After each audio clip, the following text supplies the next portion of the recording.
Hey, what is up, guys, and welcome back to another episode of the Anonymous Throwdown Podcast. I have no idea what episode we're on, so basically I'm horrible at introing this.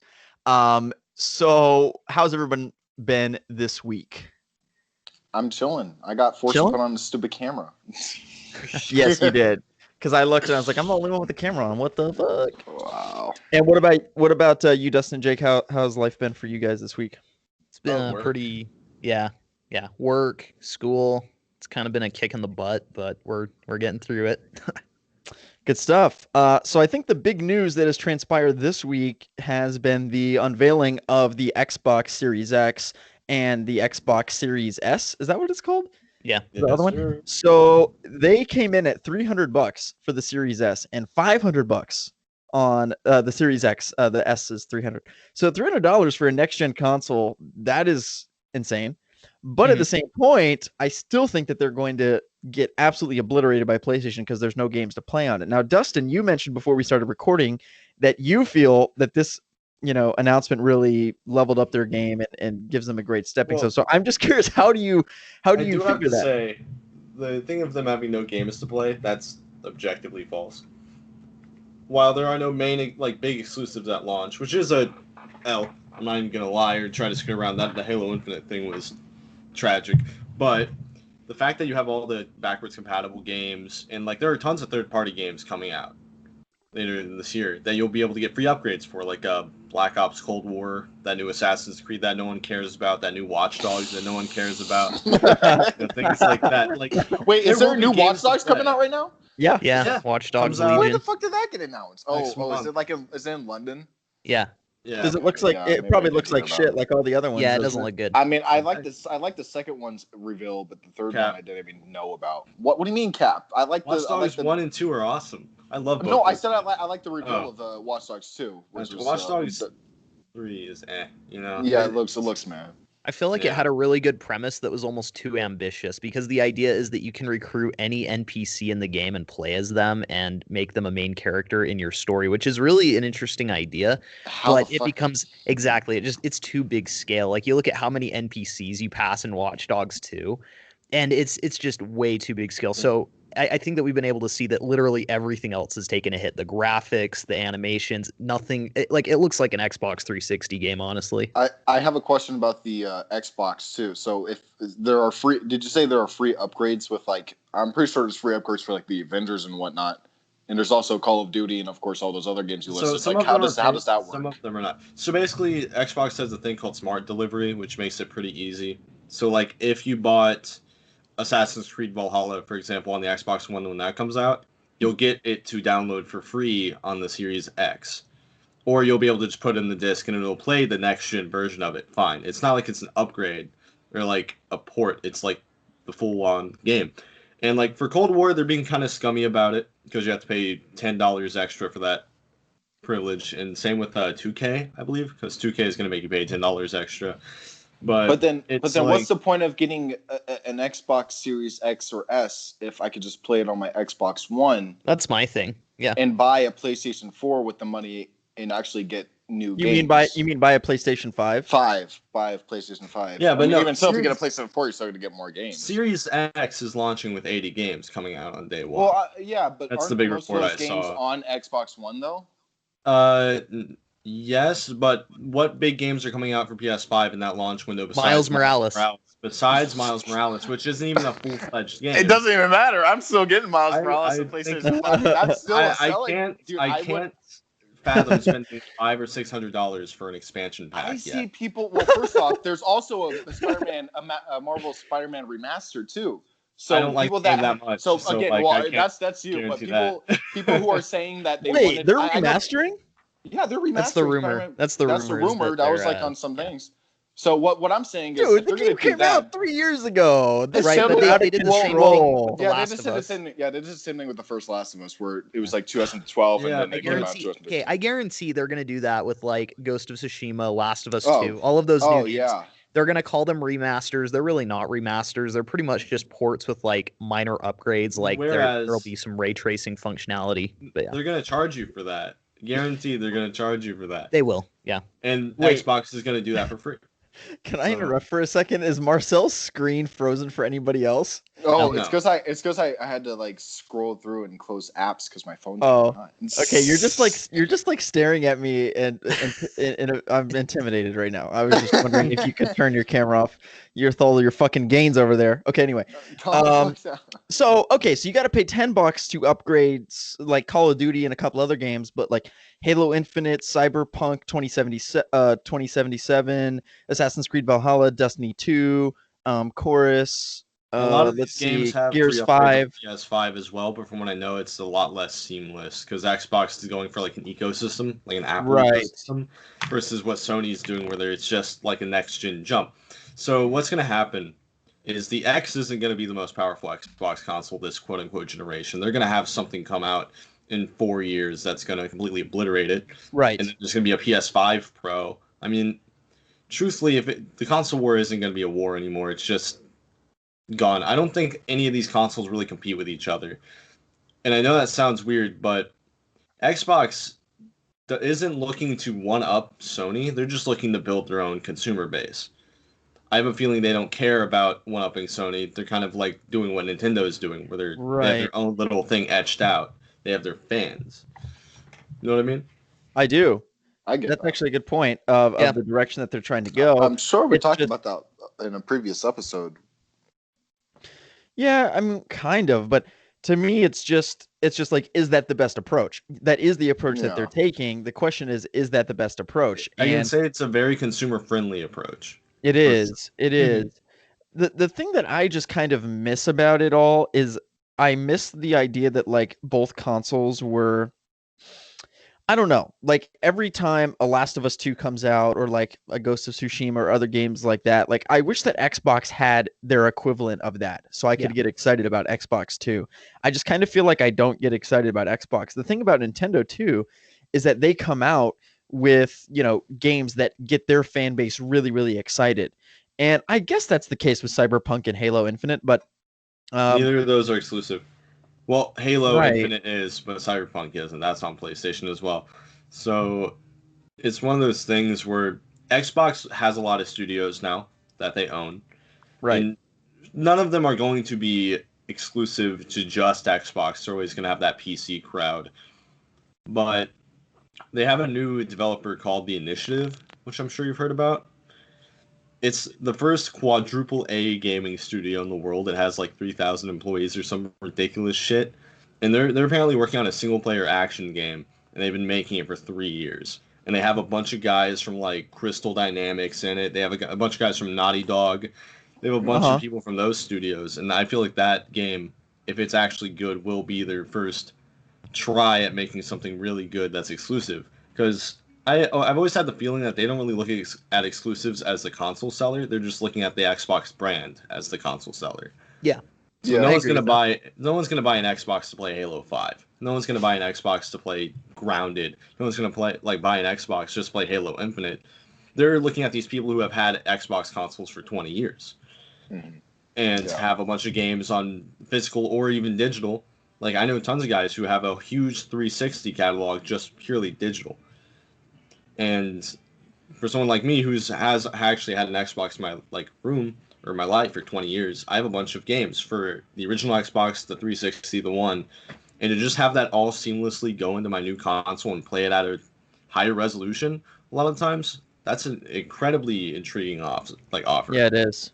Yeah, It is. and I like- actually do really, I want to say, like, I do really respect Xbox in regards to a lot of times they take hits in order to be consumer friendly. So they do things that often will perhaps not sell as many consoles initially as they would. So, for example, Phil Spencer came out and was like, yeah, so we're not going to make any games exclusive to just the X until 2 years after its launch. And therefore, you can stay on your Xbox One and play all of our exclusives. And that's very consumer friendly, but it doesn't really help them in the way of pushing out consoles. Now, with the PlayStation 5, I feel more incentivized to buy that sooner rather than later because of the simple fact that they're going to have exclusives that are only for the PlayStation 5. And so it is kind of that coin toss where, you kind of have to look at whether you want I have a consumer question. friendly or if you want the next games. Yeah. What's that? Has Miles Morales been confirmed to be a PS5 exclusive? Yeah. Yeah, Yeah, of course. pretty much. Why wouldn't it be? Insomniac is bought out by PlayStation. And so- No, it's no, one no. of I those no, no, no, no, no, things- no. I like, was gonna. I thought it might have been on PS4 and PS5. I know it's No, not on the Xbox. whole Oh, pitch, oh, the whole oh, pitch oh. for the game Yeah. is that it's like the next generation of It's like a ray system seller. tracing and yeah. And Okay. the thing that's kind of scummy about that is what they've shown of Miles Morales and what they've shown of like Ratchet and Clank. Both these games are achievable on a PS4. For sure, Guaranteed. 100%. Yeah, If they definitely. just slightly turn off ray tracing and lower the graphics a little bit, easily throw it on PS4. Yep. Fine. But they're looking to sell consoles. They don't care about the customer being able to play the game. They want to move consoles and they want to please their stockholders, which is fair. They're a business. That's what they have to do. Mhm. And that Sony, PlayStation's their most marketable brand. It's their biggest, most recognizable brand. You know how many people have Sony TVs in their house versus the amount of people who have Sony consoles in their house? Right. That's a huge divide. So for a company like Microsoft, which is the biggest tech company in the planet, one of its top three, it's $1 trillion company. So they have no care about how the Xbox brand does. They don't care if it doesn't make money. They just want to get more consoles and houses. They don't even care about that's why exclusives don't matter to them, because their whole brand isn't riding on an exclusive.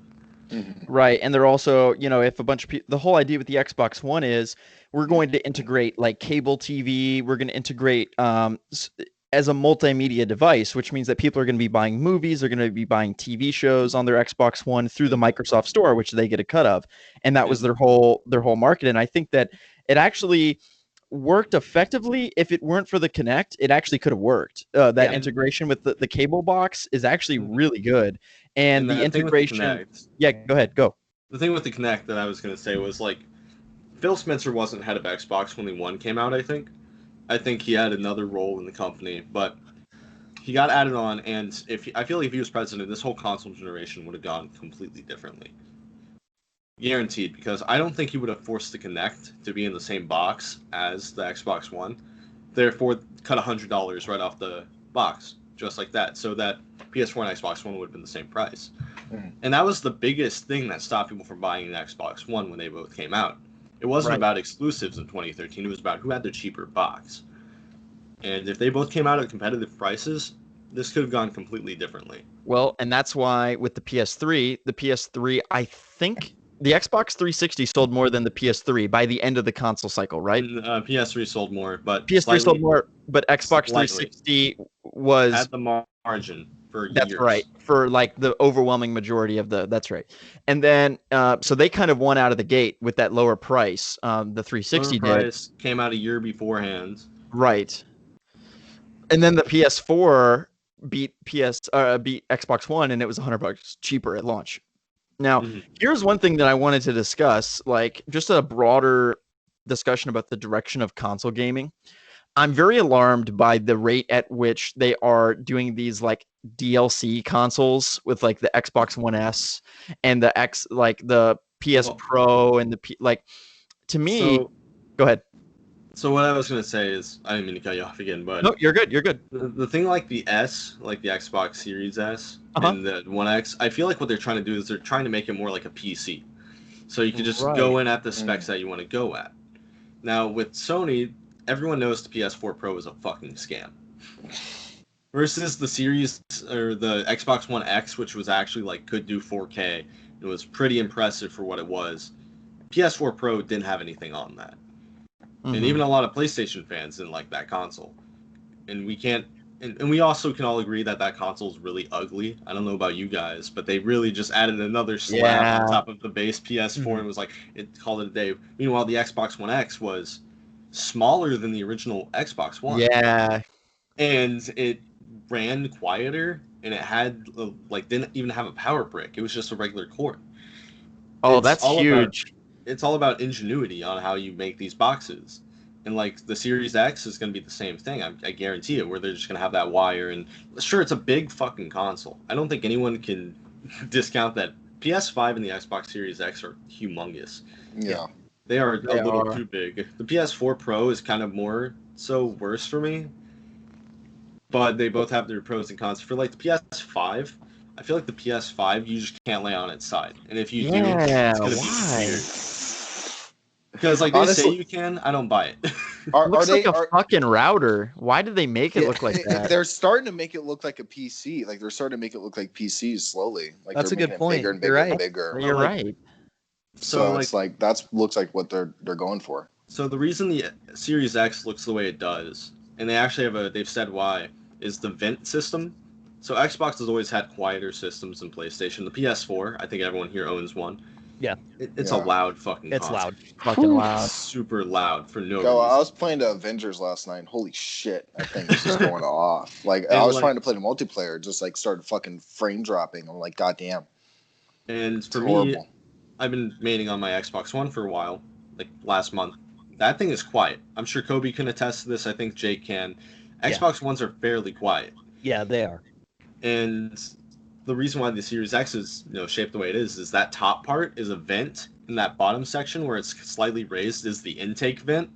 So it's getting Oh. constant air pushed through it without Right. having to actually make a fan, like a really Nice. loud outtake fan. Okay. And the thing with the PS5 is I don't see how that's a vent system. I think the PS5 is going to be just as loud, if not louder. I don't see where air could intake and outtake on that. See, thing. It looks here's the hideous. thing. Here's the thing. You're exactly right that they are moving towards a PC model, but the difference is I can take the PC that I have right now, I can ship it to a service to get like increased graphics card. I can pay like $300, right? And it'll get like new graphics card, new processor or whatever, like new things added on top of it to make it more modern, and they'll just replace those parts. There is no option to do that with the PS, like with any of these new consoles. And it's like they become outdated after 2 or 3 years. So in the long run, you're honestly getting burned because every 3 years now, it seems, we have to get a new console. You're exactly right, Dustin. Like we're gonna buy the PS5, and then in 3 years it's gonna be like the PS5X, and then it's gonna be Yeah. like trying to get us to buy that shit. And it's Or like, like- these games just do not play as well if you don't have the PS5X Pro. So you need to get that. And you know how that's what they're iPhones gonna are? do. So Yes. the new iPhone is gonna have a thing where it's like you can buy the iPhone 12, the iPhone 12 Pro, the iPhone 12 Max, and then they have an iPhone 12 Pro Max that you can buy. Right. And it's like, why are there 7 different variants of the same phone? Exactly. And it's like it's planned obsolescence. It's like they know that this console, with the difference is with the PS3 and the 360, there was an actual notion of like these consoles could last 10 years, and they pretty much did. Like they were relevant for more than 8 years. They all- squeezed going a on. lot of horsepower out of those machines. Correct. And now it's like right out the gate, I'm already like, should I buy this console? Because there's going to be a next one in 2 or 3 years that makes this one irrelevant. Well, and you recognize that they do this on purpose, right? Like they already course. have the PS5 Pro, they already have the Xbox Series XXX, ready to go. But they hold on to them and they let you have this slightly underpowered console, and they'll develop games that run on that, and then they do that as marketing so that you have to continue purchasing new consoles. For me, I've always been under the impression that as long as I have a console that runs the games I want to play, I'm fine. I don't really care if like it supports HDR, for example, or if it like runs in 4K as opposed to 1080p, because some of those differences are so minute that I don't mind waiting for the next console generation. I don't But think those the gaps are casual. going to get bigger and bigger. I don't think the casual consumer really cares about that shit And either. When you're thinking about it, Yeah. So something I watched semi-recently was there's actually a science of like what TVs look like from a certain distance. So say you're in a living room and you're 10 feet away from your TV, right? And you're playing a game. Uh-huh. At a certain point, 4K and 1080 are discernible from each other in terms of how far away you are. So when these companies are coming out, like I remember PS5 was like, we can do 8K video. Who the fuck is going to care You won't about be able to 8K even video? notice. You won't Yeah. notice the difference between 4K and 8K. It's just something to upcharge you. Now, if you're like a sweaty neckbeard who is always sitting away like 1 inch away from their screen, I feel attacked. tapping Yeah, me away too. or Fuck you. whatever. But That's literally Yeah. me. I literally am just like right here next to my screen. No, my Anyway, intensity changes. I have a couch and then I have a chair. So like when my intensity changes, I go from the couch to the chair to Yeah. get all fucking close. when you're to playing shit. those rank games, Yeah, exactly. you sit up there. You don't have time to gotta fucking see be every sitting on the pixel. couch, bro. You gotta see every Yeah, pixel. yeah, Exactly. exactly. for me, in my living room, we a couple years ago went from 1080 to 4K, and I can't tell the difference when I'm on the couch. I have to get close to even visibly see the difference. Meanwhile, when I'm at my desk and I went from a 1080p monitor to a 4K monitor, it was night and day. And like gamers who game at their desk only make up, I'm gonna guess, 1 out of every 5 purchases of these consoles. It's such a small install base. No one cares about the 120 FPS support. Like, what's your refresh monitor on your what's your refresh rate on your monitor, Coby? What amount of frames per second can you get on your monitor? No fucking clue. No So fucking clue. I'm gonna guess you get 60. What about you, Jake? I know you're a PC guy. What's your monitor at? Well, I have a laptop right now, so probably like 30. I don't. Oh man, so probably 60, probably 60. Yeah. So why would you guys care about 120 FPS? See, I don't. I don't truthfully care about 120 FPS. 60 is fine for me. Well, 60 feels fine. And most games can't even hit 60 now at 1080. Well, and that's honestly probably why. Mm-hmm. And like, Oh, Jake's Technology. CenturyLink. Robot Jake. There you go, Jake. Can you It hear looks fine on my end. I'm not sure. Yeah, Nope, you're good. until, Keep going. Yeah, Keep going. Yeah. Go again.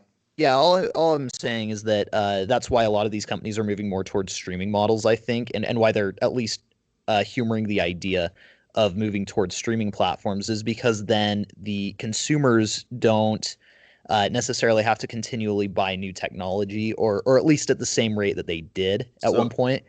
Mm-hmm. You want to hear my Dustin's Nostradamus prediction for what's Yeah. going to happen? So Sony is going to outsell. That's easy. Microsoft's not going to sell that. They're going to sell well. I think the Series X and the S are going to sell relatively well. Mhm. However, there's not going to be another console generation. I doubt there's going to be a PS6 as we know it. Really? I doubt in 2030 or whenever they plan on doing it, 2028, they're not going to parade a PS6 out. Now, that's because worldwide, we're going to a thing where our internet speeds are increasing day by day. Even with working from home, they're making new infrastructure everywhere for better internet connections, even in rural places. I believe gaming is going to go to a purely streaming model at some point within the next 15 years. So we might have one generation left, but I doubt it. And Well, I think that it could it's be over. something. It could be something similar to how they do DVD players, for example, because movies and TV have moved almost exclusively to streaming, but there is still that option, but it feels a little outdated. You know, even using like a DVD player at this point, it's almost completely irrelevant, but they still manufacture them. So my guess is that they'll still have consoles and still have systems that can play these games, but they'll probably be less valued and they'll probably be far less in demand. So Dustin, does that mean like there won't be any exclusives as well? No, I think what they'll do is they'll be like, okay, so if you want to play, you know, the new Ubisoft game, you're gonna have to subscribe to Uplay Plus and get their streaming thing. If you want to play the new Bethesda game, get the Bethesda streaming thing. Sony already has a streaming infrastructure with PS Now. Xbox has their own with I think it's xCloud. And then, you know, Google has their stinky doo-doo ass, whatever, Stadia that no one gives a shit about. But, yeah, I feel like it's going to go purely streaming. And, like, take that as you will. I mean, everything seems like it's a bad idea at first until you go for it. Because I remember even 15 years ago, if you told me movie streaming and TV streaming were going to be widespread in 15 years, I would have said no. And look now, we stream every piece of content we get. Now, here's my question. Now, this is really out there, but it might be kind of what you're saying, where the hardware currently, you know, all the information about the game is digital and it's kind of streamed or like downloaded, but it's downloaded onto the hardware. What if, like, are you saying that basically PS Now becomes more PS Now is essentially the way we play games. And then the question is, can the hardware actually be sort of transported through the internet where instead of having this box, we're playing PlayStation games on PlayStation hardware, but the hardware is in the cloud and processing in real time and it's being... No. Okay. That can happen. But what they can do, okay. what they can do is it's actually kind of simple. But they can, say you hook up your controller to your Roku TV or your Chromecast, right? They can, if you have good internet, what they can probably do is stream the thing to your monitor have a slight delay, and then have it so whenever you press your button, it can automatically transport the data from that button press to the server and have it almost automatically brought back to your screen as feedback. So you actually feel like you're getting instantaneous movement, which is what a Dude, lot of those these are things don't god have. tier internet speeds for that to work. Like, Well, you gotta have low ass. Yeah, and that's why we're not quite there yet. Right. We're not Because that quite is there going to yet, be another leap in technology. Have you guys seen Elon Musk's like internet thing where it's like these satellites and it's not, he has a bunch of different companies, he has like Neuralink and all that. That 5G hitting different, bro. Yeah, right. But it's literally like basically internet that is, you don't have, how they used to have like Dish and stuff like that. Like the way I understand it is that it's basically a satellite and you connect through the satellite without like the big Dish thing. And then it's like instantaneous, anywhere in the world. It doesn't matter if you're in the middle of Africa or whatever. In theory, if the satellites are launched like in the next 5 years, we could just connect to the satellite uplink and have god tier speeds. Yeah, it's possible. It's possible. I mean, Yeah. who knows? And Even with Neuralink, he's testing, the Neuralink is implanted in the brains of like pigs. And, the whole idea of the product is like restoring movement to people that are paraplegic, or it could potentially, if somebody's blind, it could reduce their symptoms. And I don't know, like when I think about that, like my sister has cerebral palsy, so she had brain damage at birth. And thinking about like if you could actually have an interface that connects to that, like you implant the skull, which is what Neuralink is, and it connects to the brain and it creates these like small, tiny little connections to the brain that can actually like stimulate areas that are damaged. It's crazy thinking about like the future of that. And then as I mentioned with internet, like literally fucking satellites up in space, we just connect to the satellites. Like there's no outdated internet infrastructure like we have here with like broadband and shit like that. Because basically we're still utilizing a broadband system. It's just that they're making Fios and other things are like they're making it faster, but we're still like that's why our internet still goes down. Like mine goes down at least once a month, maybe twice a month. And it's going to plateau at some point when Yeah. you can't get any more speeds. However, you have companies like Google and Verizon, which are building these gigabit internet cables, where I have friends who pay $70 a month for their internet. They get like a gigabyte down a second. That's insane. With this gigabit shit. Like, I remember my friend got Microsoft Flight Simulator, right?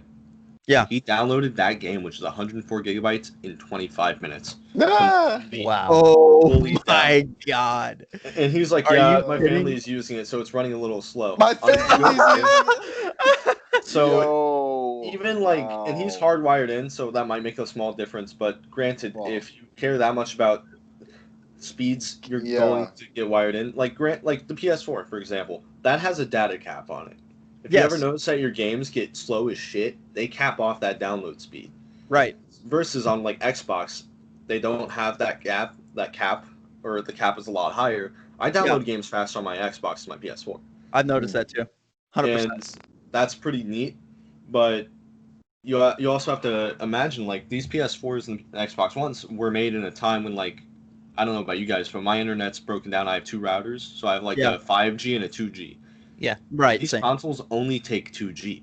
They do not have that 5G capability, at least in these consoles. Now the new ones will, I can guarantee it. Now, if you have Ethernet, it does connect to the 5G. But yeah, Wi-Fi, there's no 2G, and I guess hardwired is actually not 5G or 2G because 5G is purely Wi-Fi. Right? Yeah, you're just hardwired. Just hardwired. It's not even okay. So the reason why they're not 5G is A, that wasn't a big thing back then. Right. And B, that component in 2012, 2013, when they were manufacturing these, were so expensive to get. Because you have to think, everything, your phone, everything inside of it, there are hundreds of antennas in your phones that do different things. You have your Bluetooth antenna, your GPS antenna that connects to the satellites. You have your 4G antenna, your LTE antenna, things like that connect you to the internet, your GPS, whatever you need. So on these consoles, they're thinking, okay, well, most people still get 15 megabits per second down on average, so we're going to just get it like a 2G and put that in there. Now, they didn't think what would happen 5-6 years later when most people who game competitively or whatever, most of the people buy better internet. I don't even have great internet. I have 100 megabits down and like 10 up. I still plateau the shit out of my PS4 when I download something where it's like it maxes out what I have. That's what I was gonna bring up because I do a speed test and my ping is like 7. My download it's not that high. It's like 30 or something, 35. But then I check and I'm getting nowhere near 35 down. And I don't mean like I'm getting 20. I'm getting like 2 or 3. It's like substantially lower than my internet speeds. And the internet is tested via Wi-Fi. Both are Wi-Fi. One's on my computer right here. So it's not like they're right next to each other and they're both not hardwired. So it's a fair comparison. And on my computer, I get 30 down. And then when I'm downloading a game, it takes fucking 5 hours. And I don't understand what's going on with that. That's weird. And that's just with the United States infrastructure. Our infrastructure is like really bad compared to other first world countries. I mean, I know the UK has pretty good internet. South Korea has god tier internet. I'm sure, apparently. yeah. Like apparently they have like gigabit as a norm. Wow. Like that's fine. I have a couple buddies stationed out there, and they say it's insane how fast their internet is. I had a guy download 2K in 5 minutes. Have you? The new 2K? Yeah. Oh shit. That's insane. In South Korea also, aren't the streets like completely 100% clean?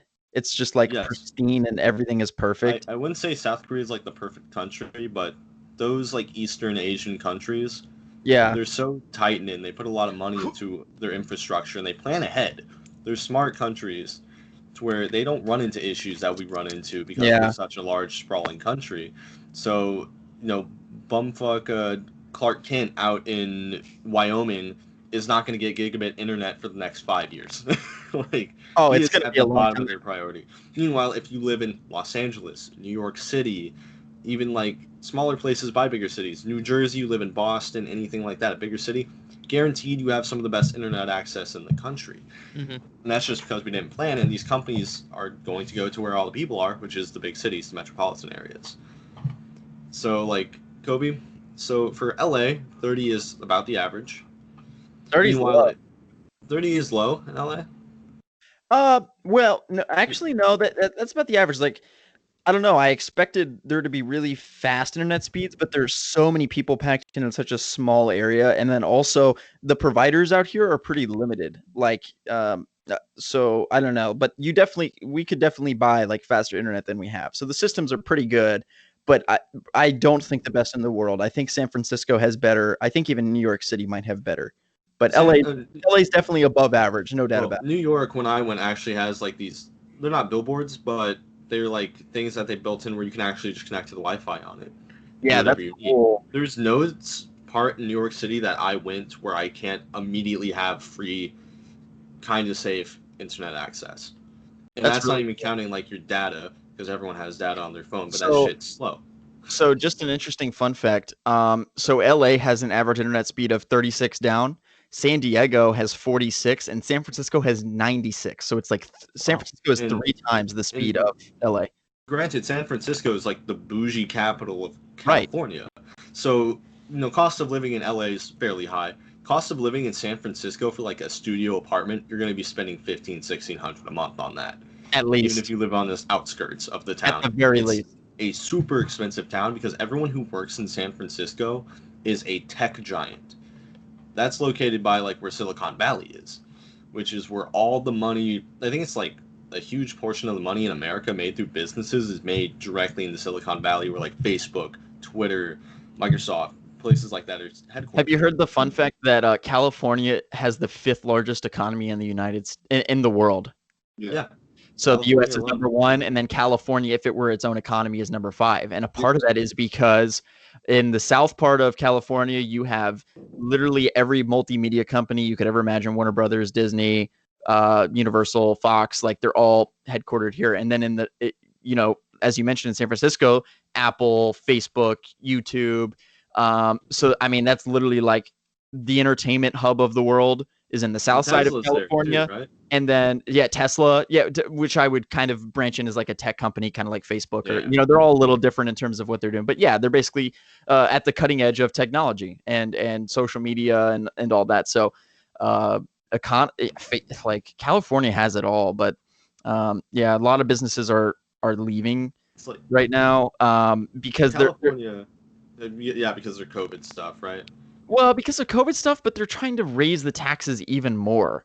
And it's like the taxes already are high, and they're trying to raise the state income tax.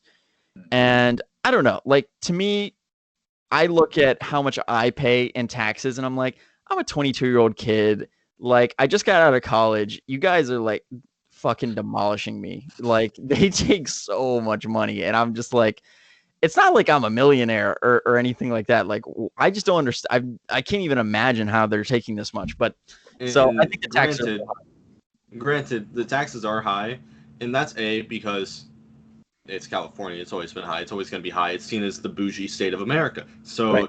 Granted, there are always going to be higher taxes, but the state is also on fire, and that California catches on fire yearly. They have fire season, right? Oh yeah.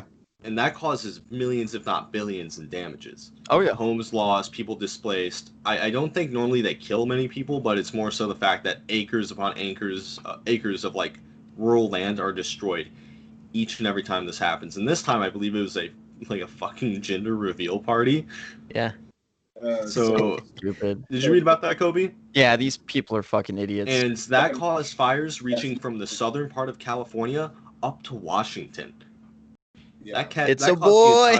That guy's going to jail. Big time. I don't think he'll go to jail, but I think that family should at least get fucked with fines. Like millions of dollars in damage. Yeah, I mean, they'll they're charge going to him for the damages, and so he will be trying to pay off millions, if not billions, in damages for the rest of his life. But how are you going to tell your kid that? Like, how do you exactly tell your kid that this is why we're broke and this is why we live here now? Yeah, so see, I blew up the entirety of Southern California, so I can't ever...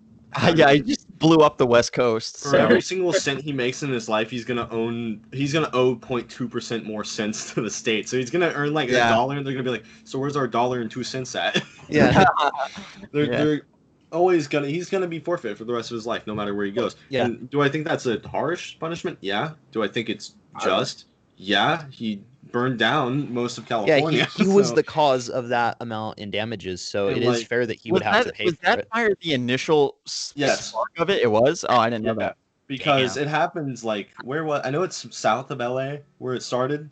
Yeah. I know LA has a constant haze upon it now. Like if you look outside, you see just haze, right? Yep. And like there was a city south of you where you wake up and it looked like fucking Blade Runner outside because it was orange. I know. That's what it looked like on Wednesday and Thursday. It literally was the sky was orange. It looked like we were in the third act of that shitty Justice League movie by Joss Whedon. It literally did look like that. And it's got one dumbass. The smoke and every day you check the weather, it's like air quality is poor. Do not go outside. And it's like, oh, we're in a pandemic too. So like the fucking everything's going to shit. Whatever. Yeah. And like I can't even imagine. You can say what you want about him because I know a lot of people don't like him, even Californians. But Gavin Newsom right now is fucking panicking because everything that's going on in his state. I wouldn't say he's necessarily responsible for everything because he is just a leader. He answers to people. People answer to him. You know, it's whatever. It's politics. But he is in the middle of a pandemic, in the middle of handling a mass protests that are the biggest protests American history has ever seen. On top of a fire burning your state down. So he has to ration and send out like, okay, we need first responders to this. We need PPEs to this hospital. We need firefighters down in SoCal to take care of these fires. We need police in these places just so, you know, shit doesn't go down here. And I can't imagine the stress of this man. I guarantee when he's out of office, he's going to look 20 years older than he is. Yeah, and everyone always talks about how good looking he is, like for his age too. He's a pretty good looking guy. I will say that I think you're exactly right. Like in 1992, they had the LA riots, which was a really big deal when they had those riots.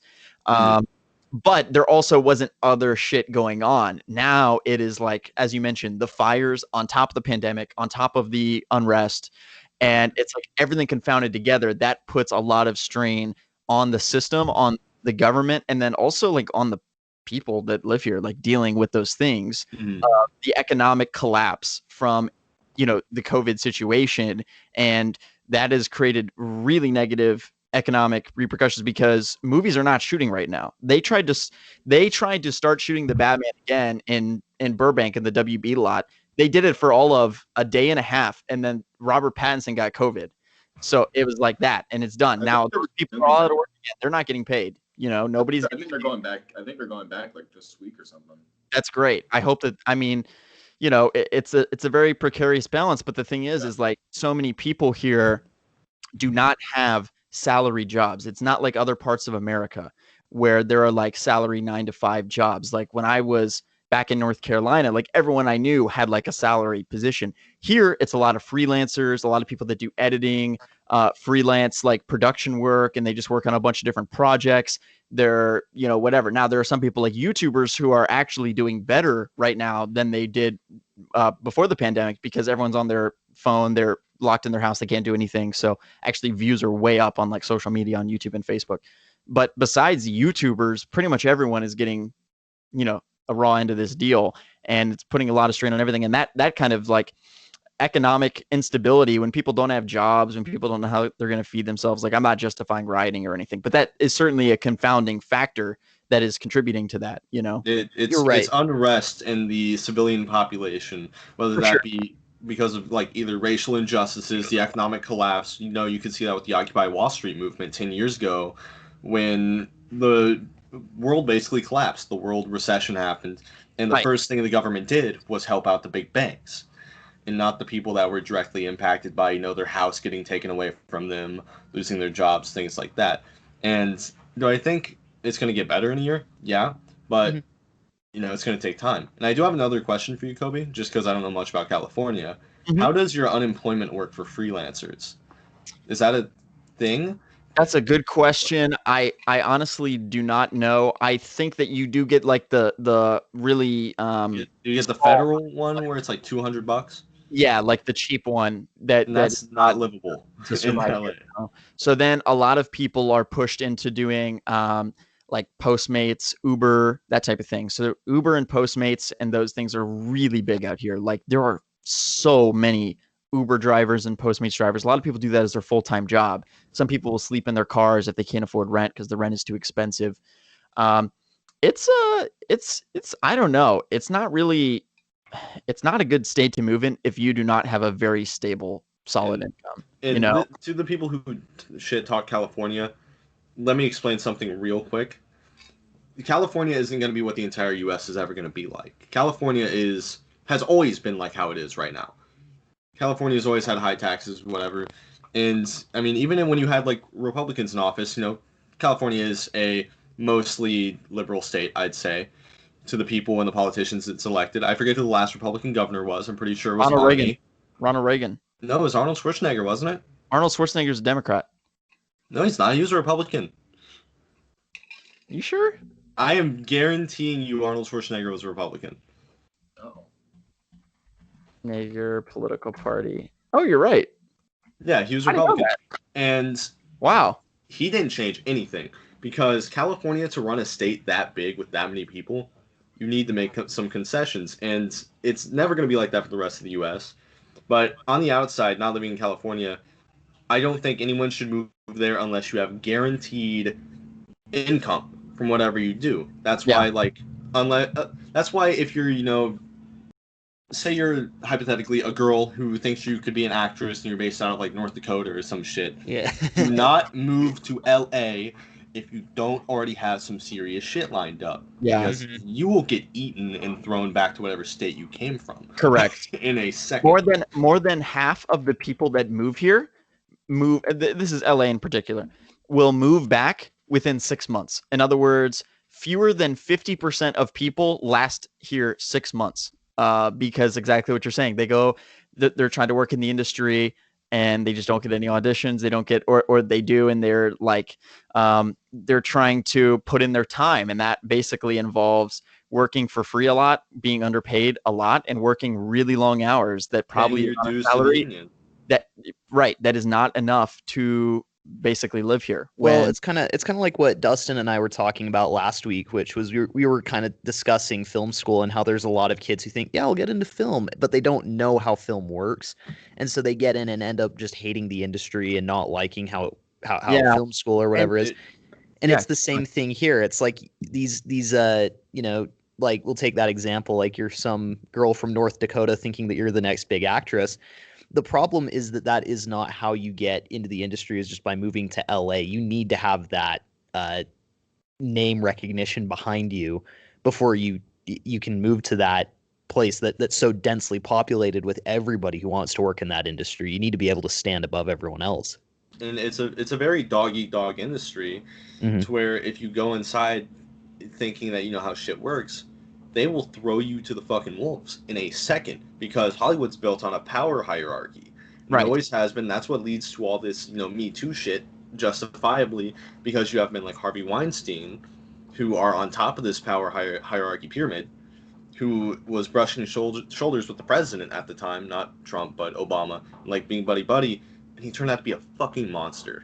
Yeah. Because these people can abuse their power. Granted, that's not most of Hollywood. I'd say that's such a small margin of it, but the thing is, when that small margin is the top of the hierarchy, Right. that's when it becomes an issue. So, like, the Ray Fisher thing we talked about a couple episodes ago, that has a few interesting updates to it, but Ray Fisher, from what I know, isn't cooperating with the investigation because he thinks the investigator is paid off by WB, which is a very big concern. Well, Because, I mean, the investigator is always paid by WB. Paid off, I Yeah. guess, different. Paid off is you're saying that he's already paid to get the justification of like, oh, WB is right. he In thinks they're an California, employee of WB. Like, he right? thinks that they're Oh, yeah. full-on It's an supposed to employee of be, it's WB. supposed to be an outside party, a third party that has to Independent. do it. Yeah. I mean that's a legitimate concern. I mean, also just circling back really quickly, like thing about California is I'm not trying to disincentivize anyone who's like their dream is to come out here and be an actor. Me saying that is not to discourage you. What I am saying though is that if you just come here as another minnow with like nothing on, because there are actually really good advantages. Like last week I told the guys in a DM. Like I just came into my house and there was an actress who was like a series regular on Stargirl, who's like legit famous. Like, and my housemate was just having her over as like a friend because like it's just LA. A lot of people here are famous and like have connections that can really help you. And another time, I've been offered a job on like the Flash set. Like I didn't come here to even work in that, and I've been offered jobs to in the industry because I've met people who are like, yeah, I work on the Flash. Like, oh yeah, whatever. Like I'm an actor in this or that, and or I'm a producer here. I can help you out. But that's the thing is that you need those connections. So the way to get ahead is to basically find success in the craft that you are doing where you are. So where you are, if you're from Louisiana or North Carolina, like I'm from North Carolina, you're probably thinking, oh, you can't make movies in North Carolina, or like I can't act in a movie. But the real thing is like you need to prove yourself in your own craft under those difficult situations of like where you're North Carolina, you don't have as many resources to like other actors to help you do projects and stuff like that, but overcoming those challenges. And then when you get here, you have a resume built up of this is the short film I've done, this is the projects I've been in, here's my resume and my experience. But if you come here to try to start your experience here, you are not going to have any time because you are going to need to be working 80 hours a week at a minimum wage job just to be able to pay your $2,000 rent in a small studio. So that's the thing, is just being smart about it. If you're smart about it, you plan ahead, you save up money, and you also work on your resume and make sure that you are building your career before you get out here. But do not start your career in LA. You want to begin it at home and then take it when you're ready to take it to the next level, and you've taken those first couple steps and you feel like you cannot progress any further until you move here, then that's a good time to move. Yeah. And I can give a perfect example of this. So Yeah. For my school, LAFS, LA Film School, we were told to interview someone in the industry. And from an outsider looking in, that seems like it'd be impossible to get a hold of someone in the industry. Right.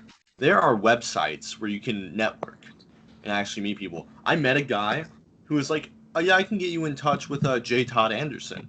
And J. Todd Anderson is the main storyboard artist for the Coen brothers and have worked with them for 32 years. Wow.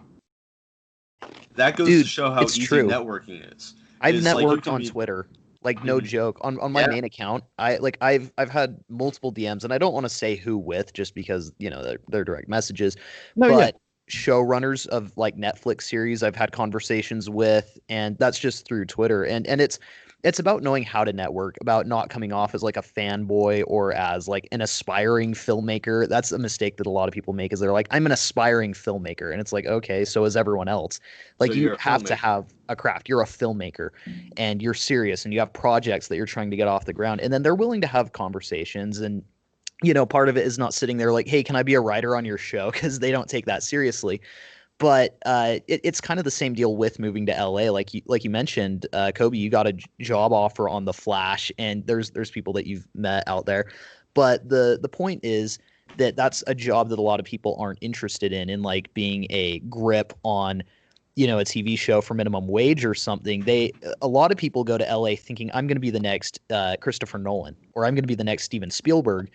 And it doesn't work like that. And I think that that's the biggest discrepancy in terms of uh, miscommunication for getting into the industry, is that you don't immediately jump up to directing the next Batman movie. Like, you look at the career trajectory of someone like Christopher Nolan, and he was making short films. He was taking money out of his own pocket to make feature films. Like, it's a lot of work before you can get anywhere. Or with James Cameron, he was doing a lot of those lower jobs on film sets, and pretty much just doing anything he could be offered. And yeah, I think that a lot of people move to LA, and it's funny because California used to be the hot spot when the gold rush was happening, and it almost feels like the same thing, because back in the day you'd have all these pioneers running out to California trying to get gold, and they couldn't find any because it was all like exclusive to people who'd already been there. But now it's kind of the same deal. You have all these people thinking I'm going to be the next Christopher Nolan, or I'm going to be the next Emma Stone, and move out to LA. And then they don't get anywhere because that's what everyone is trying to accomplish, but they don't have the resources to actually do it. So it is kind of interesting to see that parallel.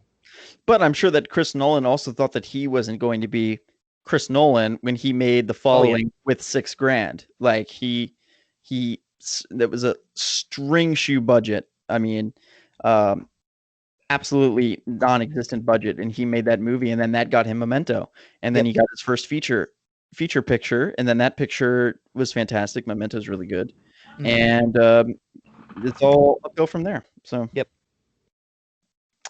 cool deal. All right, does anyone else have anything they wanted to say on that? I didn't mean to cut everyone off. No, you're good. Cool. Is somewhere that actually I was about to move out there this year, wasn't I? Like, I was like that close if shit didn't go like. Dude, I wish you did. That would have been lit. Yeah, that would have been fucking awesome. That would have been so fun. But oh wait, I do have one question for you, Coby. Just because of the nature of living in LA and stuff.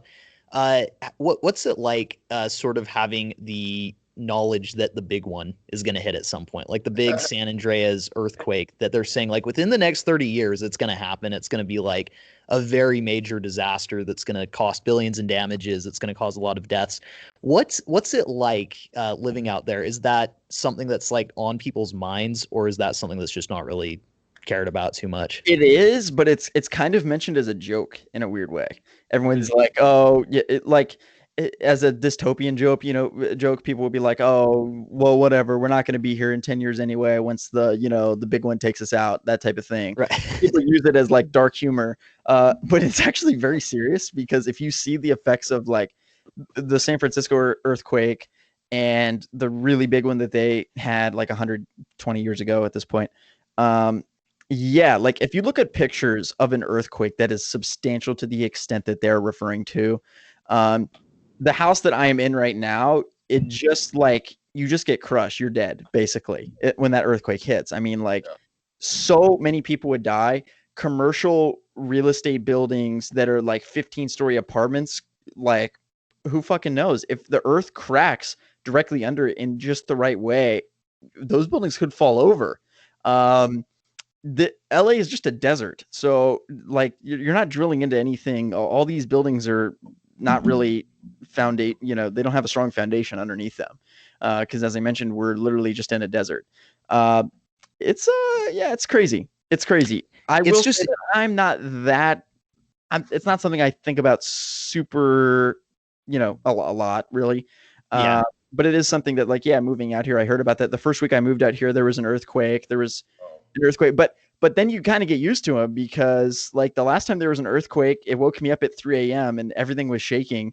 And then I literally just went back to sleep while the earthquake was still happening. I was just like, okay, I'm just going to go back to sleep. Yeah, it's kind of funny because I get paranoid about stuff like that. I mean, I live in Utah, and the Wasatch Front is like a huge deal. Like that, right. It won't be as big as the big one in California. And the one in Seattle, they're saying, is going to be terrible as well. But it's interesting, like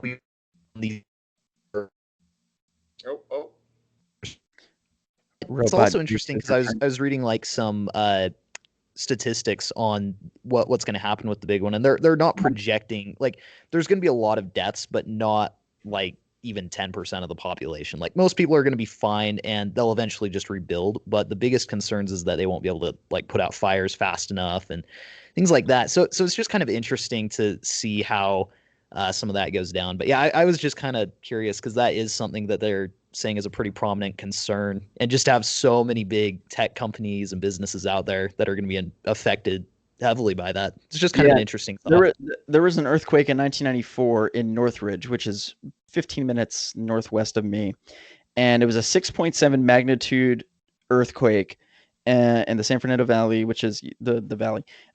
It killed 57 people, it injured 7,000, and it left 20 billion in damages. Now that's a 6.7 earthquake. Keep in mind that it is a logarithmic scale, meaning that a 7 magnitude earthquake is 10 times as strong as a 6, and 8 is 10 times the strength of a 7. So it's like exponential growth in terms of the strength. And that big earthquake is going to be like, isn't going to be like a 10 or like or not? No, probably it's like an 8 or 9. I think that it's like somewhere between 7.9 and it's not which like is substantial. 10, so like 10 times the strength of an earthquake that killed 60 people and injured 7,000 and was 20 billion in damages. So if you even bump this up to a 7.7 and do the same math, you're talking about thousands of people dead, tens, if not 100,000 people injured, and literally trillions of dollars in damages. Just if you strengthen this from a 6.7 to a 7.7. Yeah. So it's kind of crazy to think about. Yeah, for sure. But all right, let's sorry, that was really dark. I was just like morbidly curious. God damn, where'd that come from? Yeah. No, it's an interesting topic. Okay, let's get into some questions. We asked you to DM the Anonymous Throwdown podcast. By the way, our DMs are open. So if you ever have topic suggestions, you want us to delve into any topic in particular, or if you have a question, a life advice question, then be sure to send that in. Okay, our first question.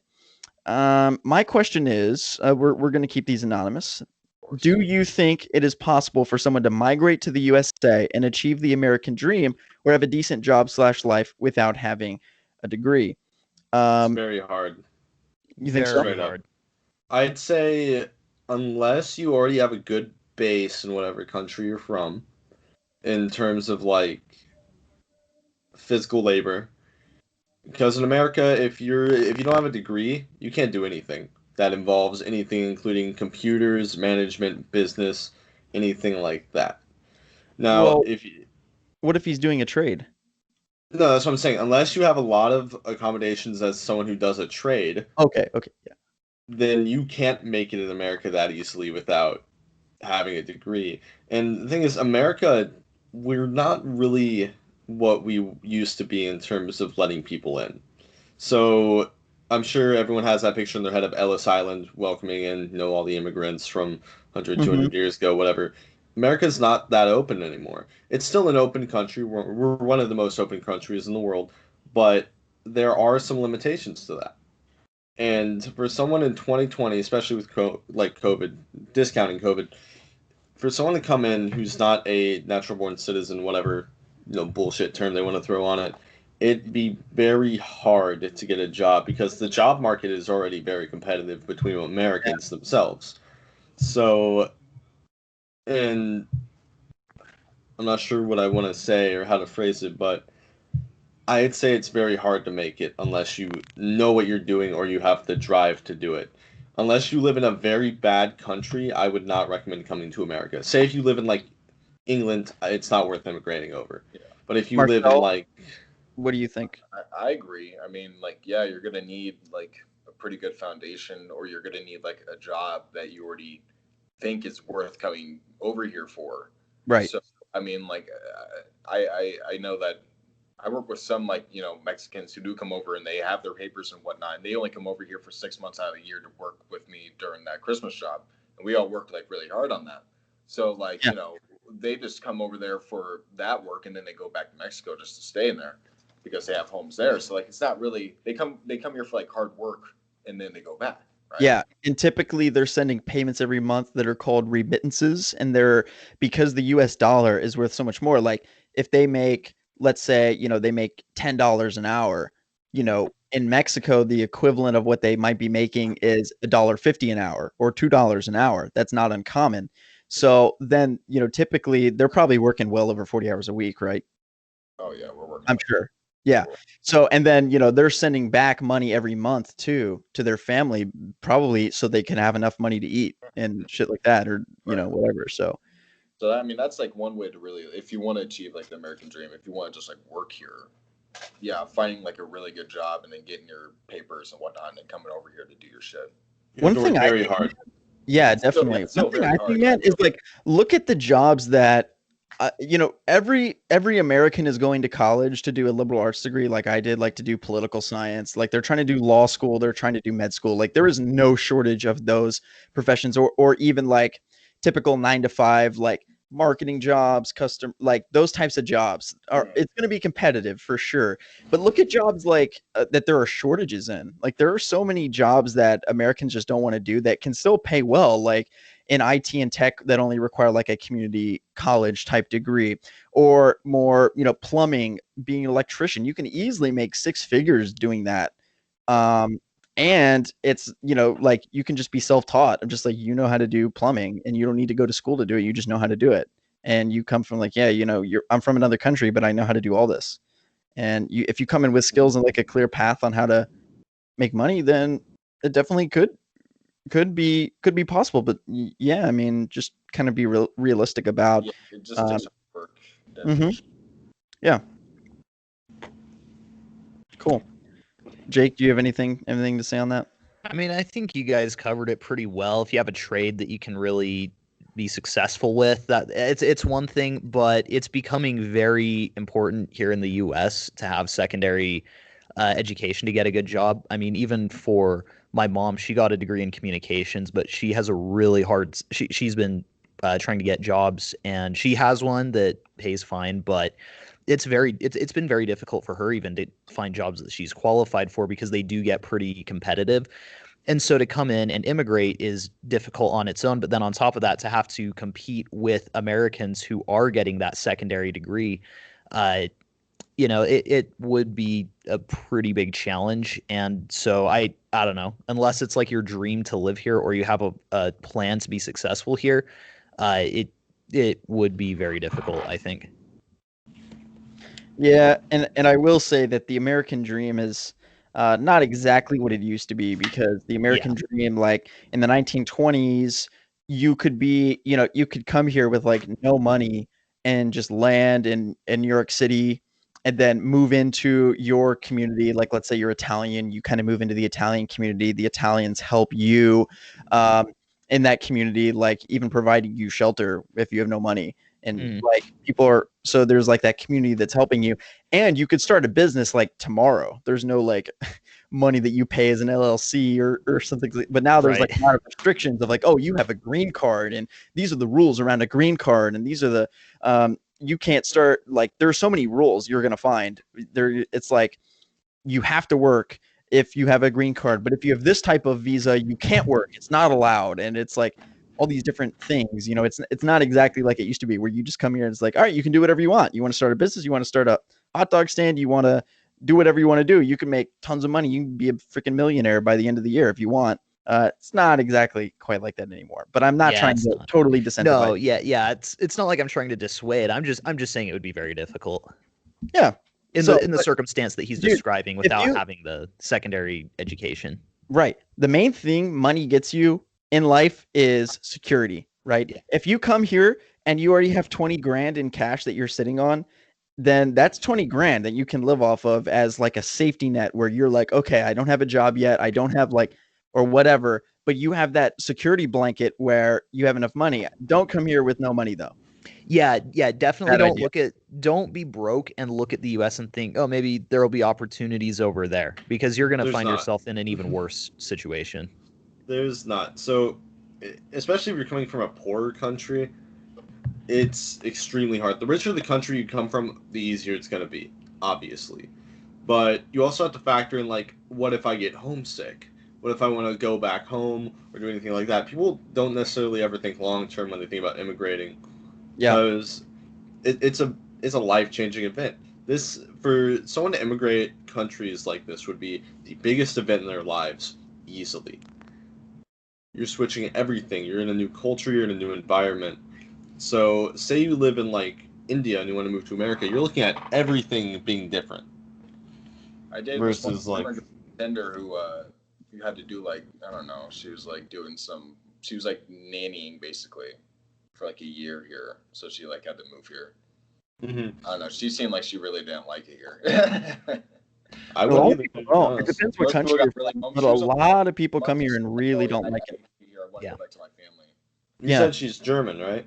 Yeah, she's German. So I can see why a person from Germany would think the U.S. is a shithole, because they're from Germany. Okay, this is actually interesting because it's so funny that we're talking about this, because when I first moved here, the main friend group I had in LA was a bunch of German people, like literally like eight or nine of them. It was like a huge friend group, and it was like me, one or two other Americans would occasionally like hang out with us, but it was mostly Germans.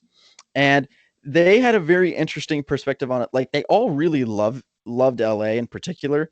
Probably because probably if they went to maybe a more like socially conservative area in the United States, like the Southeast, they would have definitely hated it 1,000%. But since it's LA, like they probably vibed with that a little more. But there were things about it that they really didn't like. For instance, they're like, all Americans, like, you guys don't walk anywhere, and like it's such a car culture, and they really don't like that. They don't like that there's not like great infrastructure for bikes and public transit and stuff like that. I'm actually with them on that. I hate driving.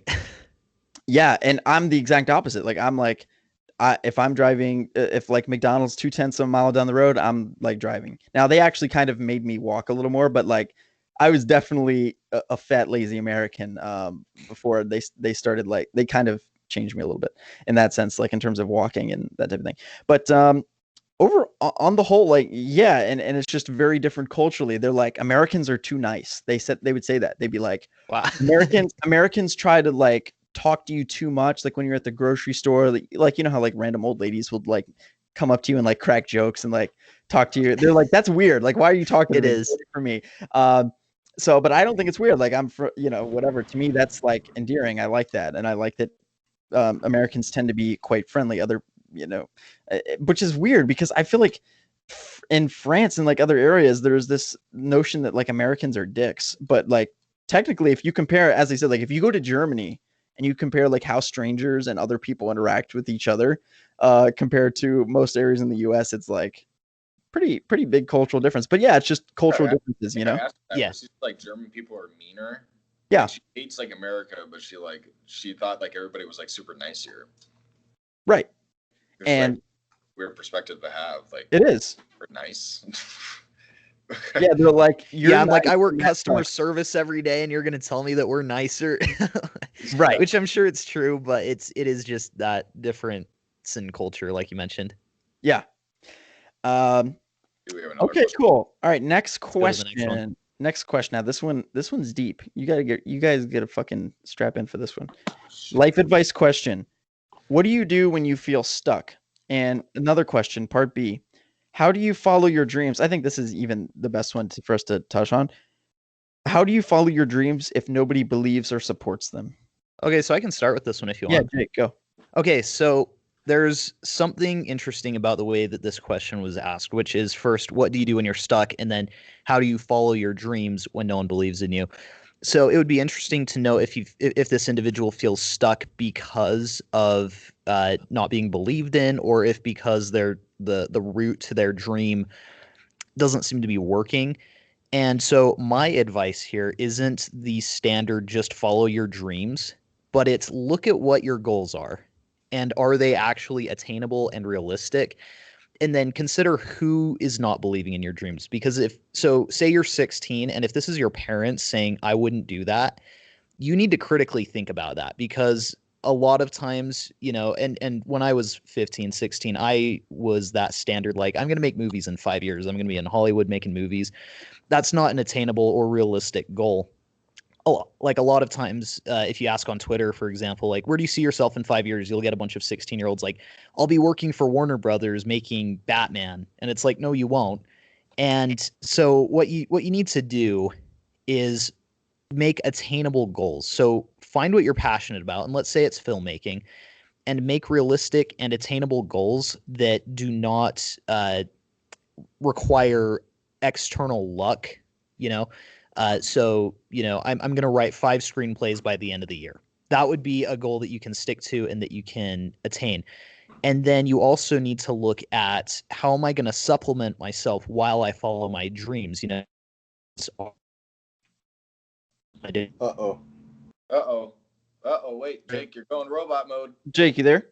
Yeah, I'm still here. Can you hear Okay, me? keep going. Yep, you're good. Keep going.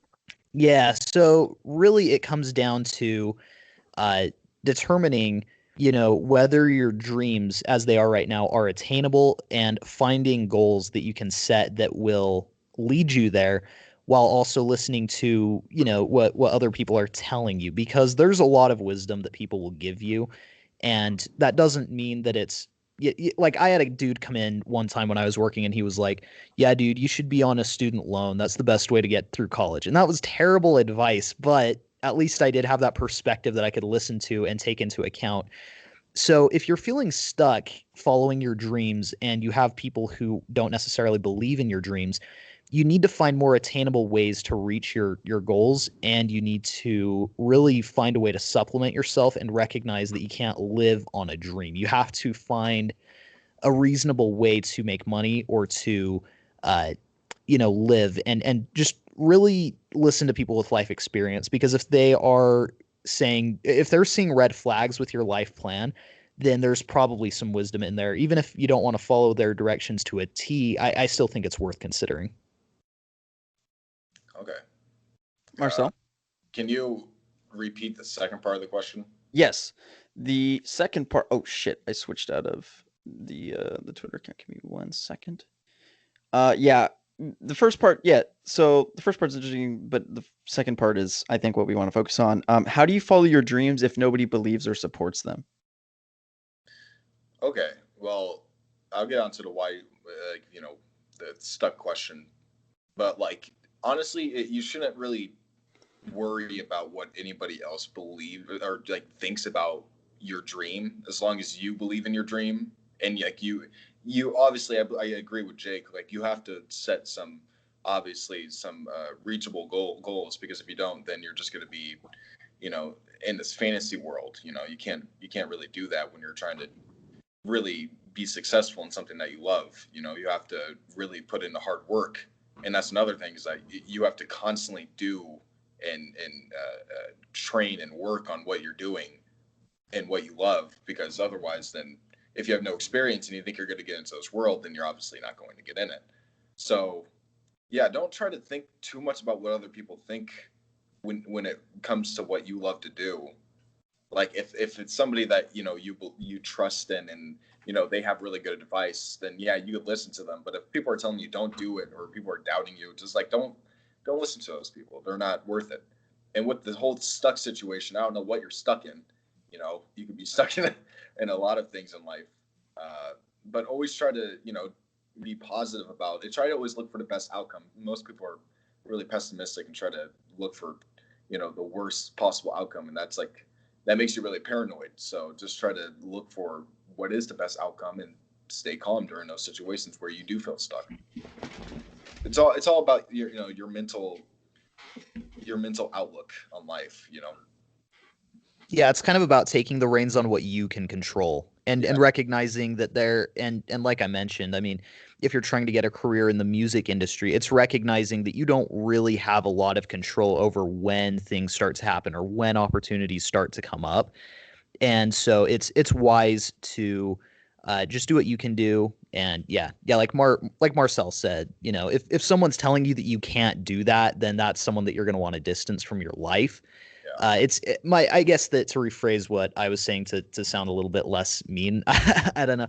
It's really just to take the advice of others who have life experience, because so just in my field, for example, going into film, I still work at a dry cleaners, because I don't have enough revenue to make it just from what I do with film.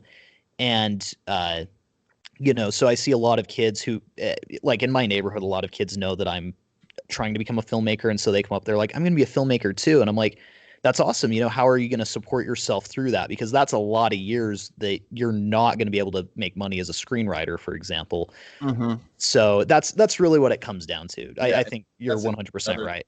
Yeah, that's another thing is like have a backup plan or like have a backup dream. Like I don't know if that's possible for some people because some people are so focused on that one thing.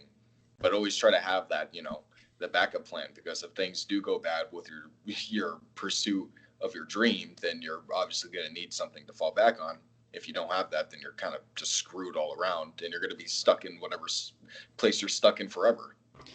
There's a difficult balance here too, where the adult figures in your life, they have a lot of wisdom, they have a lot of life experience, and you should value that. There also is a certain propensity for your parents in particular to disincentivize you to do certain things just because they don't want you to do them, even though they might be best for you. In other words, some parents try to live vicariously through their kids where they want them to go to med school because they were never able to go to med school because for whatever reason they didn't have the money. They never got to go be a doctor. So they want you to do that so that, or there's like a status thing where they're like, oh, my son went to Harvard Medical School. It doesn't sound as cool as my son is a Minecraft YouTuber that like, even if you're really successful and make more money than a doctor, it doesn't have the prestige of being, a surgeon, a brain surgeon. Right. And that's why they might be, I'm not assuming anything, we don't have a lot to go off of your question, but I've seen that firsthand where parents give bad advice to their kids because they are happy by their kids doing what they want them to do. So when you're like, I want to be a filmmaker, I want to be an artist, I want to be this and that. There's two things that could be happening. One, they could be dissuading you from your dreams that would actually make you happier, or they're giving you a reality check. They have life of experience. Maybe they also were like had really crazy dreams that are not feasible, and they're trying to put you in the right direction.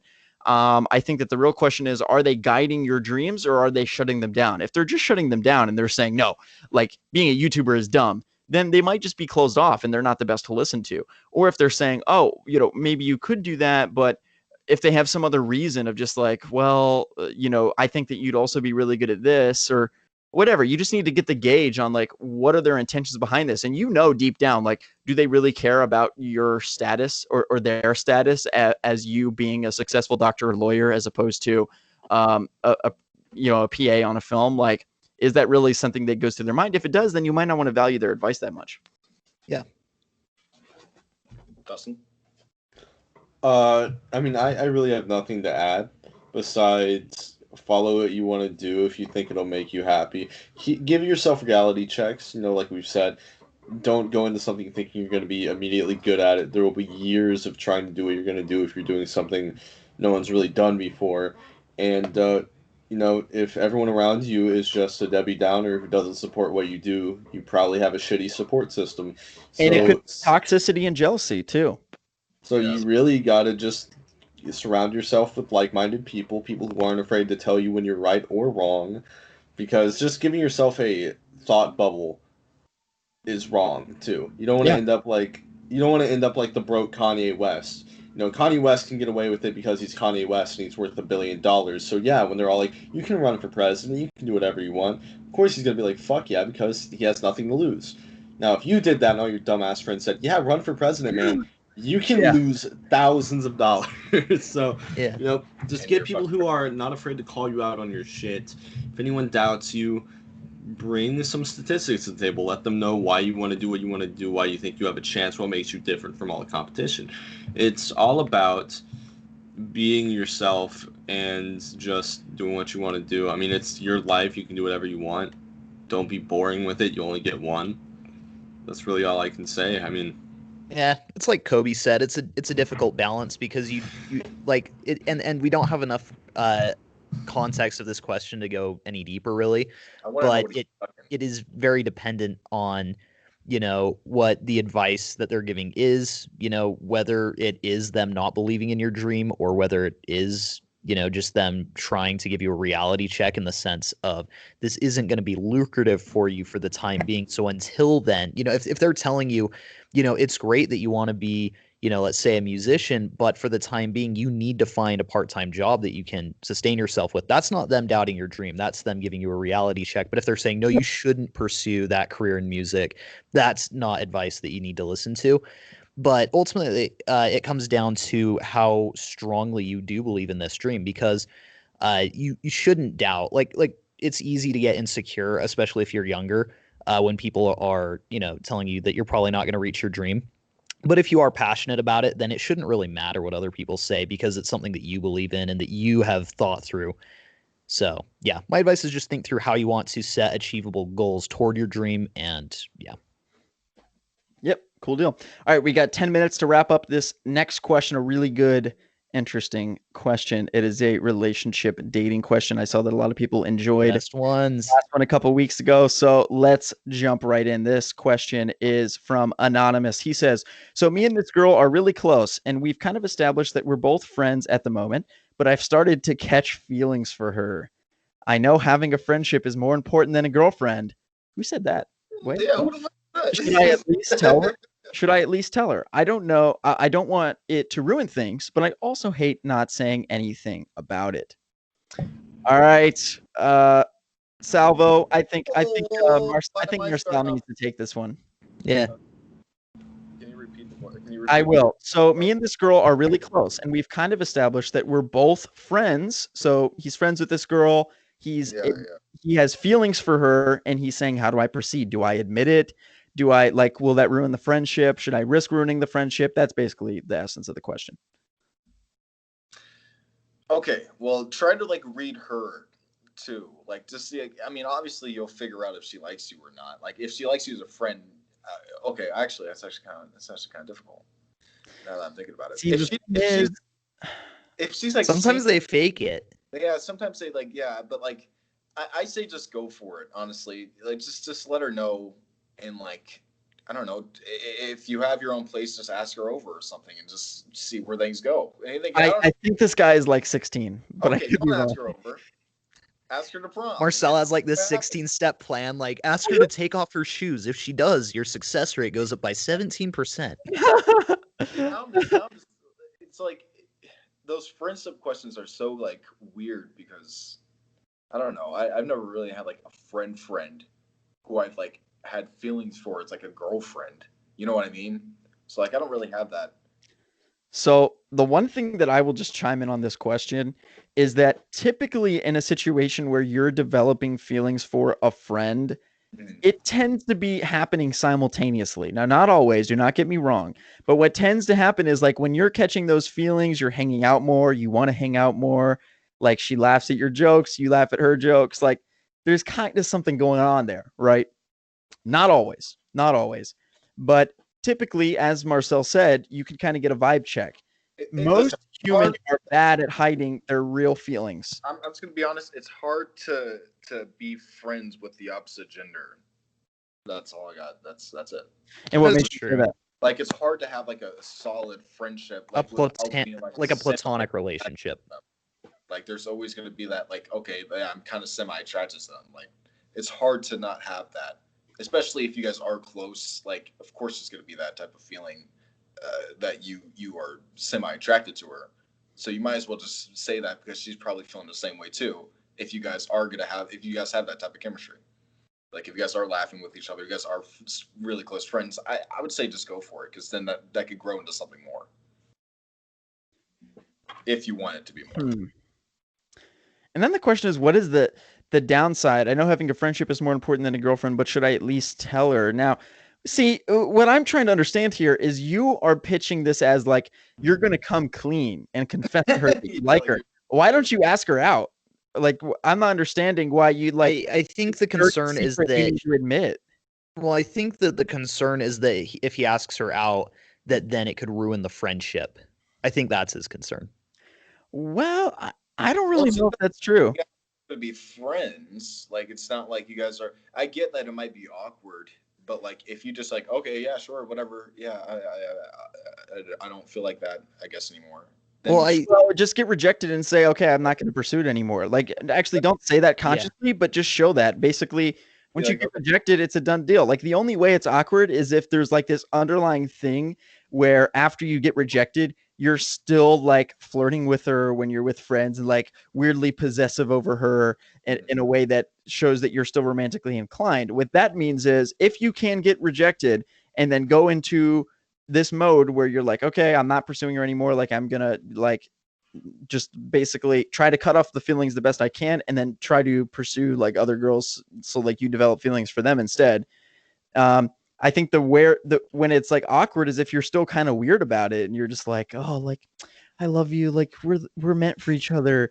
Then she's gonna be weirded out. But if you're just like, if you just ask her out and then she says no, then that's fine. And then you could even say it might be kind of cringy, but you could do it in the right way. If you're just like, okay, like yeah, I won't bring it up again. You know, I was just like floating it out there and just take the. Dustin, what do you think? Go for I it. think Dustin is the biggest Chad out of all four of us here. Yeah, Whoa, what the 100%. Thanks. Actually, no. Marcel No. with Calm the down Stevens there. over It's there. honestly kind of ironic for me to even be answering these questions, like if we're being real. I'd say just go for it. You really have nothing to lose if she says no. Oh no. If she's cool, she won't let that affect it. If she's cool, she won't care. Yeah, Yeah. if she's cool, she won't care. So just full send, go for it. Don't be a creepy fucking weirdo. Exactly. Just don't be weird. And also all people are narcissists. So people kind of Yeah. like to be told when they're like when people are into them. So they're like, I don't know. Think about if she came to you and she was like, hey, like, you know, I kind of have feelings for you. You would take that as a compliment. And you probably wouldn't be like, oh, this is never going to be the same again. This is so weird. Now I do understand if you're really close, like, you know, if it comes out of left field for her, but what I'm saying is there's a potential that it's not coming out of left field. And she's kind of like, she's either getting the vibe from you because as I mentioned, people are really bad at hiding their true feelings. So she's either getting this vibe right now that you're into her, or she's also feeling the same thing. So I kind of second what Dustin is saying, in that regard. So I do too. My thing is that I almost feel like he's overthinking it a little bit because it's like this, like you guys are kind of mentioning, like he's acting like it's this big confession secret thing. And I feel like if you're, you know, keeping this thing as a secret and the feelings, they're going to continue to grow in that situation. You're going to keep getting more and more attracted. You're going to start fantasizing and like, you know, just building up this thing that isn't reality in your head. And then what ends up happening is it does end up becoming kind of uncomfortable and kind of awkward. And when you approach her, you don't want it to be like this formal, like, hey, so here's the thing. I don't want it to be weird, but, you know, like you want to come off as like very honest. And that's what it needs to be, is like honest. Like you want to be straightforward and honest. But I think that the thing is that if she makes it weird, then she's probably not a very good friend. If you're not creepy about it and if you're just very honest about how you feel, then, you know, even if she doesn't share those same feelings and if she rejects you, then that's actually very good feedback for you, because then you can continue the friendship with that closure rather than having like this weird secret hidden, like this hidden desire that is just super uncomfortable. And I just had a great idea. yeah. I know exactly what you should do. So in 5th grade, my friends and I had a strategy where we would ask out girls over text, and if they said no, because you know how like in elementary and middle school, people would like steal each other's phones and like text on it and like do weird shit. Like they would customize your in my old phone, I remember like my fucking LG Cosmo, like people would steal my phone and then like change my my heading, like, or the footnote where it would just be like, oh, whatever, like Jacob was here, LOL, like stupid shit like that. Anyway, okay, so here's what you need to do. Text her. This is awful advice. I'm just gonna say it. Text her, tell her that you have feelings for her. If she says yes, or ask her out on a date. If she says yes, then be like, all right, cool. If she says no, be like, LOL, Jake stole my phone. It was just You can say Jake too. You can use Jake. me. Comment on Jake. Be like a YouTuber named That goes for Iron Man. everybody. Or Anyone friend who Red. wants to ask a girl out over text, if she says no, say Jake took your phone. Yeah, be like, I did- LOL, I JK. did. I would never, like, I can't. And then you could even make her feel shitty about it. Be like, I can't believe you would even think that I would have feelings for you. Like, you should have known it was a joke. Like, Wait. This is totally savage, by the way. This is the most brutal thing you could ever do, but you should do it. Hang I on, was like, voice clip this really quick and send it to her. I was Yeah, so I took his phone. Sorry about that. Yeah. Just voice clip that, send it to her. Yeah. I Yep. did it. No, it's funny because so relationship advice from someone who's never been in a relationship. I think that the best way that you can go about it really is to not set it up so high, not to get your expectations ridiculously high, but to make it more low key. Just be like, I have feelings for you. I don't even know like the best way to put it, or like, I but yeah, the higher your expectations are, if the rejection happens, sometimes what'll tend to happen is you'll get like a little angry, and you take it really personally, and that's not the way to go. Because what I actually do have a lot of female platonic friends who I've been good friends with for a very long time, and I think that the biggest difference between men and women is actually that the women generally do not make it weird. It's generally the dudes who make it weird, because then they don't want to be friends, or they're like avoiding them, or they're taking it insanely personally. yeah, For women, a lot of times it's like way Wait. more low key, and I a was lot of gonna- times they already know you're attracted to them. yeah, I was gonna say like the only way like they can make that like bad is like if they say, "Oh yeah, you think I was ever attracted to you," or you think that Or that if was they ever make fun of you for it, or yeah, they, then like, they're not a good friend. call Then they're you not in a good friend anyway. any way. Like that's the only way they can make it like weird or bad is if they make you feel like awkward about it. So my assignment But is go for it to this person. My assignment from is go for it, and then report back to us. Let us know how it goes. By Yeah, the so- way, I was totally kidding. Do not send the text. yeah, Tell her don't in send person. text. Do it. I was Do it in totally person. kidding. Do it in person. All But right. make it low key. All right. Good stuff, guys. Thank you all so much for tuning in to this new episode of the Anonymous Throwdown Podcast. We will see you back here next Sunday. Be sure to like the video, subscribe to the channel, turn on notifications, leave a comment with your thoughts on the episode in the comment section below. And of course, follow all of us on Twitter. Those ats will be in the description below. Thank you guys so much for tuning in. See you all next Sunday. Peace. Lit.